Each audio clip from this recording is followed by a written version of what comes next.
الترطيب والبروتين اكتر حاجتين بصراحة بيدمروا شعرنا لو استخدمنا الحاجة الغلط او اللي مش مناسبة. طيب امتى اعرف اني محتاجة ترطيب؟ لما يكون شعري جاف قوي قوي وناشف جدا. شعرتي نفسها بحسها كأنها بتتقطم كده من بعضها، ومهما عملت انا شعري مش حلو، مش مستجيب. فبالتالي انا محتاجه ارطبه. طب استخدم ايه بقى؟ استخدم المكونات اللي تكون في حمام الكريم، زي ارجان، عسل، جوجوبا، لوز حلو، بذور كتان. الحاجات دي بترطب الشعر حلو قوي، افوكاتو كمان. كل الحاجات دي مرطبه. طيب امتى بقى استخدم حمام كريم يكون فيه بروتين؟ لما تكون انت شعرك ويفي، الكيرلز بتاعتك بتفك بسرعه، شعرك ناعم قوي، فتحسي انه لا انا محتاجه ادي ديفينيشن كده لشعري. فهنا تستخدمي الحاجه اللي فيها بروتين. البروتين بقى مالي عندنا الدنيا الصراحه.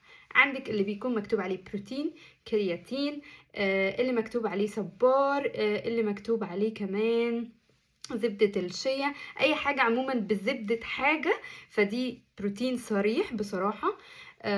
دي الحاجات اللي انا يعني متذكراها.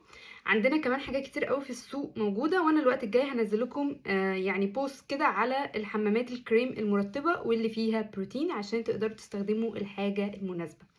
واخر نقطة مهمة، انكم لازم تستخدموا حمام الكريم اسبوعيا. بس كده، باي.